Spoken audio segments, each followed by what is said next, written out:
بسم اللہ الرحمن الرحیم۔ السلام علیکم، آپ تمام احباب کو ہم اور دنیا چینل میں خوش آمدید۔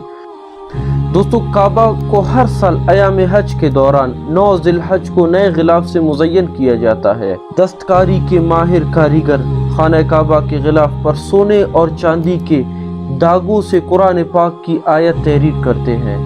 دوستو، مقامی زبان میں اسے کسوہ کہتے ہیں۔ دوستو، یہ تقریباً 670 کلو گرام خالص سفید ریشم سے تیار کیا جاتا ہے، جس پر بعد میں کالا رنگ چڑھایا جاتا ہے۔ غلاف پر 150 کلو گرام سونے اور چاندی کے داغوں سے کشیدہ کاری کی جاتی ہے۔ اس کی تیاری مکہ معظمہ کے مسافات میں واقع کسوہ فیکٹری میں ہوتی ہے، جو کہ خاص طور پر کعبہ کے غلاف تیار کرنے کے لیے بنائی گئی ہے۔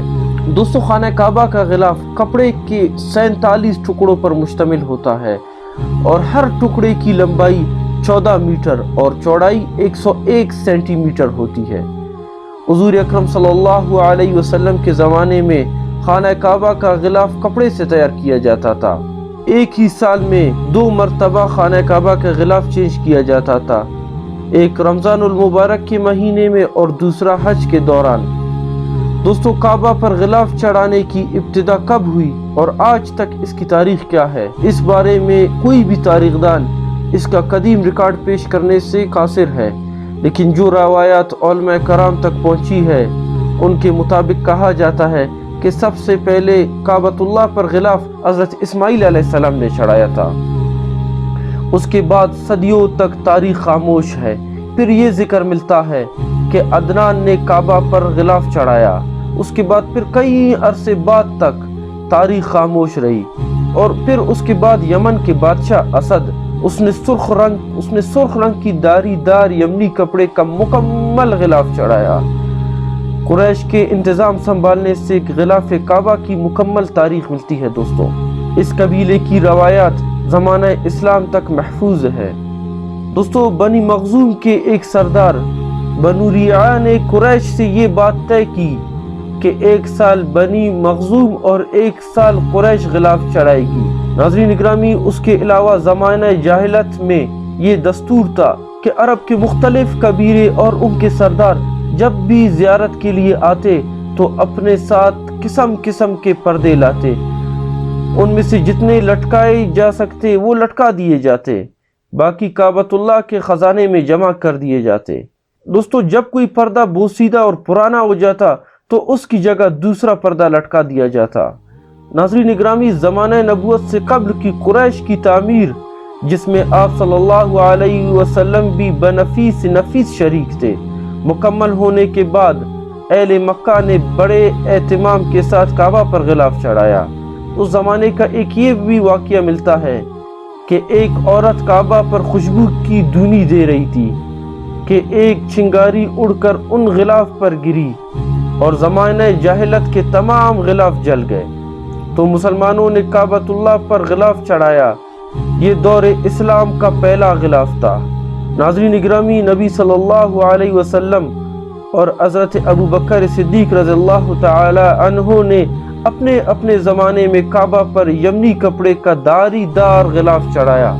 جب مصر فتح ہو گیا تو حضرت عمر فاروق رضی اللہ تعالی عنہ اور حضرت عثمان غنی رضی اللہ تعالی عنہ نے اپنے دور خلافت میں اعلیٰ مصری کپڑے کا غلاف بنوا کر چڑھایا۔ ناظرین اکرامی، اس کے بعد حضرت علی رضی اللہ تعالی عنہ کے دور خلافت میں غلاف کعبہ کے بارے میں کوئی روایت نہیں ملتی۔ ناظرین اکرامی، زمانہ قدیم میں یہ دستور تھا کہ حجاج کرام 10 محرم تک اپنے علاقے کو واپس چلے جاتے تو تب کعبہ پر غلاف چڑھایا جاتا۔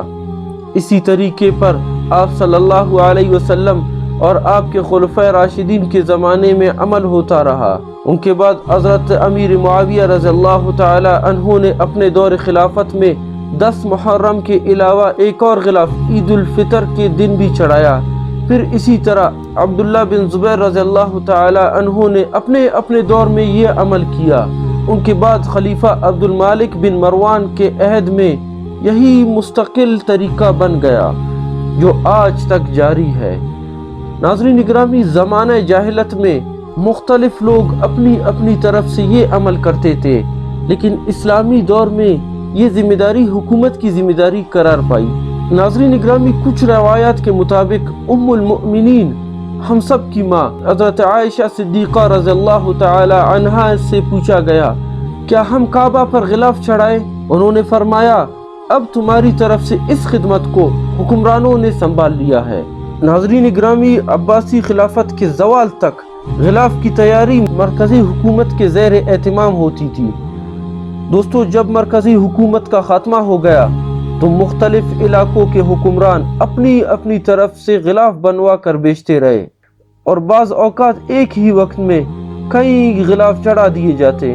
اس سلسلے میں ایک مرتبہ ہندوستان سے غلاف بنوا کر بھیجا گیا۔ مصر کے فرما رواں المالک الصالح اسماعیل بن ناصر نے 650 ہجری میں غلاف کعبہ تیار کرانا اپنے ذمہ لے لیا، اور اس غرض سے 3 گاؤں وقف کر دیے گئے۔ مصر پر ترکوں کے قبضے کے بعد سلطان سلیمان اعظم نے ملک الصالح کے وقف میں 7 گاؤں کا اور اضافہ کر دیا۔ اس عظیم وقف کی آمدنی سے ہر سال کعبہ کا غلاف مصر سے بن کر آنے لگا۔ دوستو، اور اس کے علاوہ خانہ کعبہ کے اندر کے پردے بھی وقتاً فوقتاً اسی وقف سے بنا کر بھیجے جاتے رہے۔ ناظرین اکرامی، اس زمانے میں اس وقف شدہ زمین کی کل آمدنی، جو موجودہ زمانے میں 1,50,000 درہم مصری تھے، جب مصر کے وائسرائے محمد علی پاشا نے ترکی سلطنت سے بغاوت کر کے خود مختاری حاصل کر لی تو اس نے یہ وقف منسوخ کر دیا اور غلاف کعبہ صرف حکومت مصر کے خرچ پر بنوا کر بیچنا شروع کر دیا۔ ناظرین اکرامی، پہلے غلاف مختلف رنگوں کے ہوتے تھے۔ خلیفہ مامون الرشید کے دور میں سفید رنگ کا غلاف چڑھایا گیا۔ سلطان محمود غزنوی رحمۃ اللہ علیہ نے زرد رنگ کا غلاف چڑھوایا، اور ان کے بعد خلیفہ ناصر عباسی نے 575 ہجری تا 622 ہجری کی ابتدا میں سبز اور پھر سیاہ ریشم کا غلاف بنوا کر بھیجا۔ ناظرین اکرامی، تب سے لے کر آج تک خانہ کعبہ پر سیاہ رنگ کا ہی غلاف چڑھایا جا رہا ہے۔ ناظرین اکرامی، غلاف کعبہ کے چاروں طرف زری کے کام کی پٹی بنانے اور اس پر کعبۃ اللہ کے متعلق قرآن مجید کی آیت لکھوانے کا یہ سلسلہ تب سے پہلے 661 ہجری میں مصر کے سلطان حسن نے شروع کیا۔ اس کے بعد سے لے کر آج تک یہ طریقہ جاری ہے۔ ناظرین اکرامی، غلاف کے 3 طرف قرآن مجید کے آیت لکھے جاتے، اور اسی طرح چوتھی جانب اس فرما روا کا نام لکھا جاتا ہے جس کی طرف سے غلاف بنا کر بھیجا گیا ہو۔ گزشتہ صدی کے آغاز تک غلاف کعبہ دنیا کے سیاسی حالات سے محفوظ رہا۔ جنگیں ہوتی رہی، سلطنتوں کے تعلقات بنتے اور بگڑتے رہے، مگر خانہ کعبہ کے لیے غلاف جہاں سے آیا کرتا تھا وہیں سے آتا رہا۔ لیکن گزشتہ صدی کے آغاز میں دنیا کے سیاسی حالات اس پر بھی اثر انداز ہوئے۔ ناظرین اکرامی، جنگ عظیم اول میں جب ترک سلطنت جرمنی کے ساتھ شریک جنگ ہوئی تو اسے اندیشہ ہوا کہ مصر سے غلاف کے آنے میں انگریز رکاوٹ بنے گا۔ ایسے میں ترکی نے ایک شاندار غلاف استنبول سے تیار کرا کے حجاز ریلوے کے ذریعے مدینہ منورہ بھیج دیا۔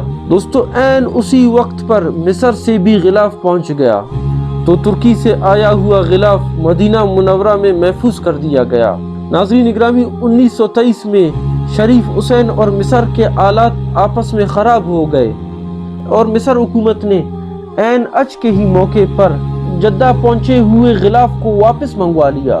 خوش قسمتی سے اس وقت جنگ کے زمانے میں بھیجا ہوا ترکی کا غلاف کام آ گیا اور اسے فوری طور پر مدینہ منورہ سے مکہ معظمہ پہنچایا گیا۔